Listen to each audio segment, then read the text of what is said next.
morning, everybody.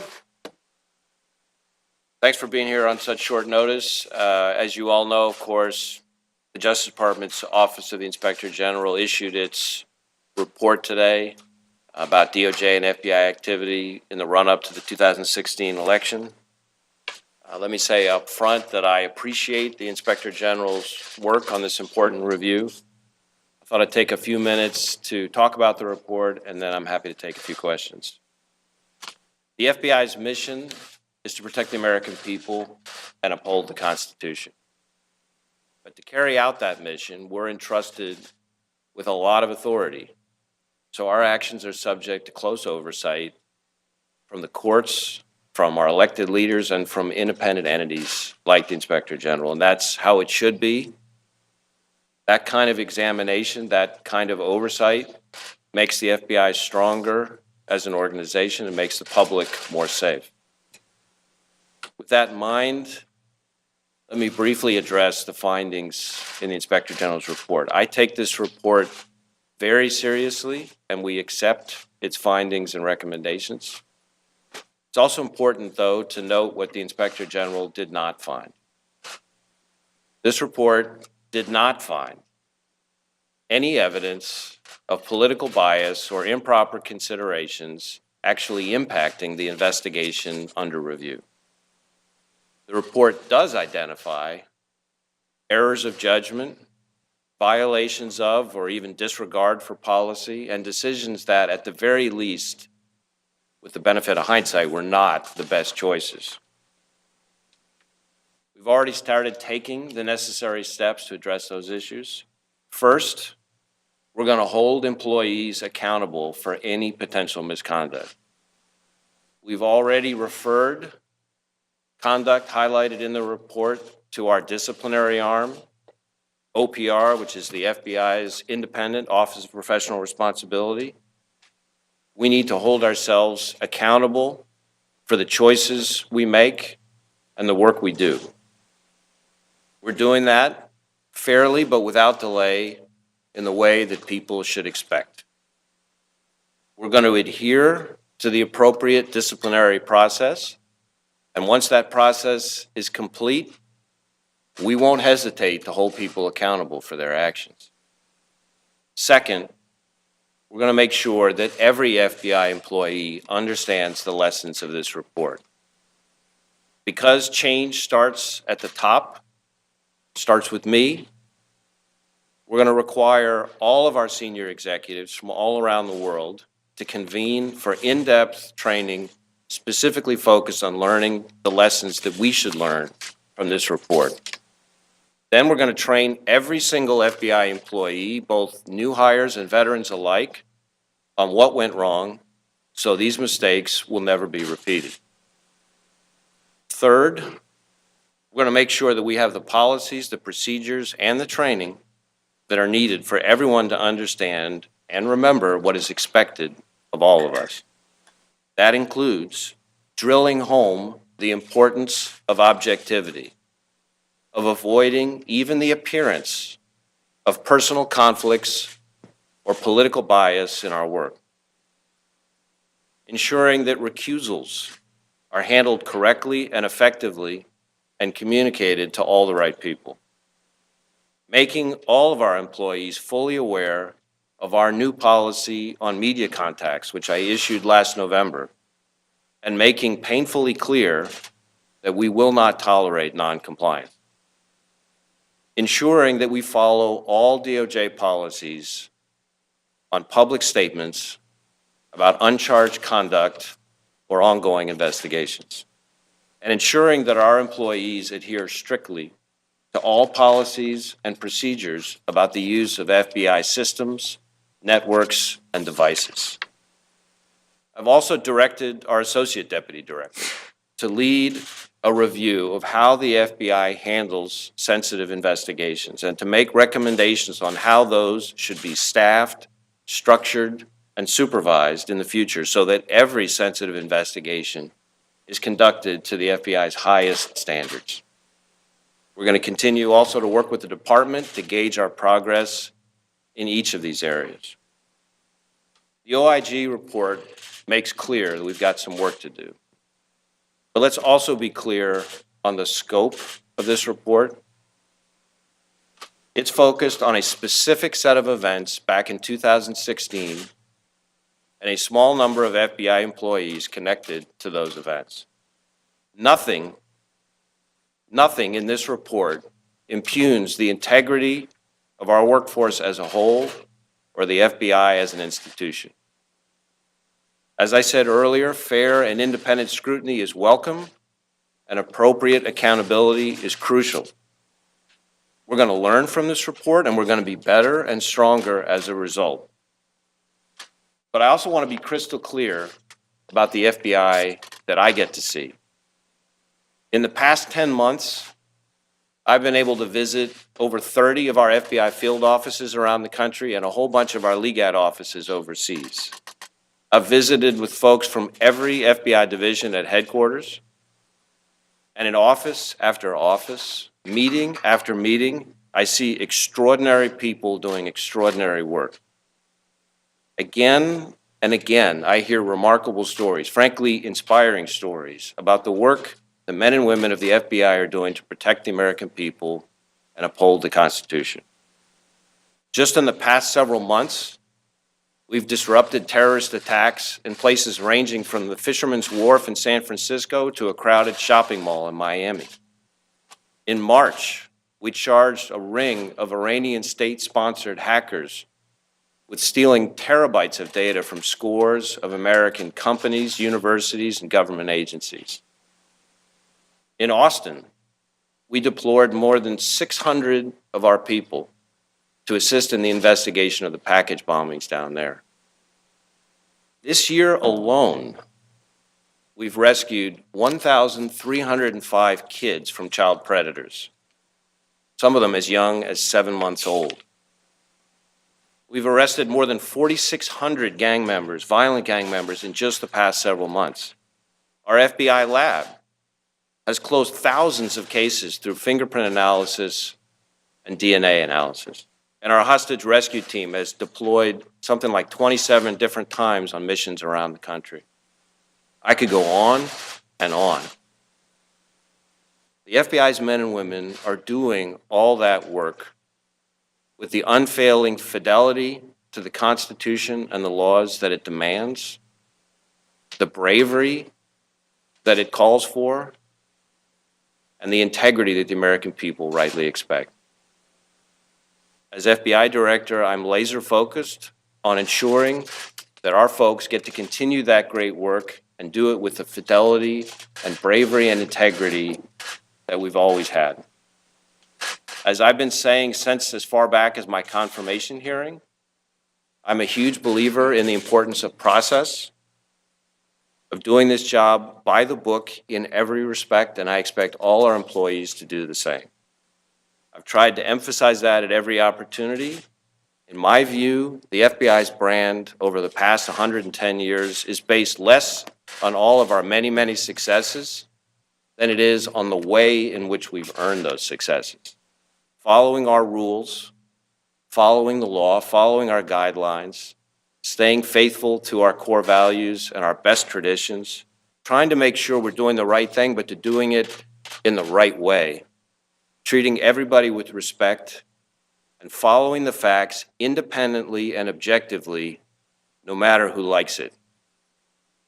That is the best way. That, in my view, is the only way to maintain trust and credibility with the people we serve. I appreciate this chance to respond to the IG's report, and I would also refer you for more detail in our written response that's attached at the end of the Inspector General's report. And with that, I'm happy to take a few questions. Director Wray, which topic in particular that's singled out in the report has been referred to OPR? What are you referring to in particular? I can't comment on any specific personnel matter. I would just say that there are a number of instances in the report where there's conduct that's highlighted. We've had that referred to our, as I say, our disciplinary arm, our OPR. There's a process for that. It's a tough process. It's a rigorous process. And we expect that process to be followed. And once that process is complete, we won't hesitate to hold people accountable. Great. Yeah. NBC News. Just Just to follow on that, I know you can't talk about the specific conduct, but here it does say that Director Comey, Lisa Page, and Peter Strzok all use personal email accounts, but only Peter Strzok is being referred for an investigation to see if that's in violation of policies. Is that investigation ongoing, and are there any individuals besides Peter Strzok who are being investigated internally? Well, again, I'm not going to talk about any particular personnel matter because I don't think that would be appropriate. As I said at the beginning, I'm committed to doing the right thing in the right way and by the book. And by the book does not include talking about pending personnel matters with all of you, much as you might like for me to ask that. So, yeah. Thanks. Hi, Director Josh Gerson with Politico. You said there's nothing in the report that impugns the integrity of the FBI's workforce as a whole, but the report does say that there is a culture of leaking at the FBI. Do you disagree with that finding in the report, and what do you plan to do about it if you do agree with it? Well, as I said, we accept the findings of the report and the recommendations. We're doing a number of things on that regard. First, we issued a new media policy that's much stricter and much more clear than what had been in place before. Second, we're going to be doing intensive training on exactly those issues, things like the one that you alluded to, that includes contacts with the media. Third, we're going to make painfully clear to everybody that we won't tolerate noncompliance. And then last, I've asked our OPR to take a hard look at whether or not they think the penalties that exist right now are sufficient to deal with that kind of conduct. Yeah, sure. I want to talk a little about, maybe ask you about sort of the reputation of the FBI. Certainly, the FBI has taken a lot of hits from the president in his tweets and what he's called, certain things he said about certain investigations. Members of Congress have certainly hit at you guys. And now certainly this report, takes some issues with the FBI. And a lot of what we've been hearing is that, people are worried that the reputation of the FBI has suffered as a result of all the activity in the last several months. And I'm just wondering if you think that's the case, and if so, what you intend to do to try and fix some of the perception perhaps that the public may have of the FBI now. Well, that's a subject that's near and dear to me. I guess I would say a couple things. One is there's no shortage of opinions about us out there. I will tell you that the opinions that I care the most about are the opinions of the people who actually really know us and know us through our work. So I'm focused on what juries think when our agents take the stand. I'm focused on what judges think when we give them a search warrant. I'm focused on what victims and their families think when they are asked, who do you trust to get your child back? I'm focused on what do our state and local law enforcement partners think when they think, who do they trust? Who do prosecutors want to work with on cases? To me, it's the work that matters. So I look at things like that. I look at how our recruiting is doing. I look at how our retention is doing. Our recruiting, we get about 12,000 plus people, for example, trying to be special agents every year. Our admission rate, our selection rate, 5%. That's better than the admission rate at Harvard, Yale, Princeton, or Stanford. And it's not a fluke. We just recently hired a whole new crop of honors interns. So the young people coming out of college who have lots of choices about what they want to do with their careers. We had the highest number of applicants we've ever had for our honors intern program. You want to know what that admission rate was? 5%. So I look at things like that. I look at what people think when they know us, and I look at what people think when they express their views through their actions. I look at our attrition rate. Our attrition rate in the agent population in the FBI is 0.8%. So in my view, the views that matter, the opinions that matter, are the views of the people who know us through our work. And when I go around the country and around the world and I talk to our partners and I talk to the victims and I talk to the people who know us, our brand's doing just fine there. Thank you. When you read this report, if you could sum up your reaction and your from having read it in one word, what is that word, and how would you describe your emotional reaction to it? Disappointed. Why? Yes. Why disappointed?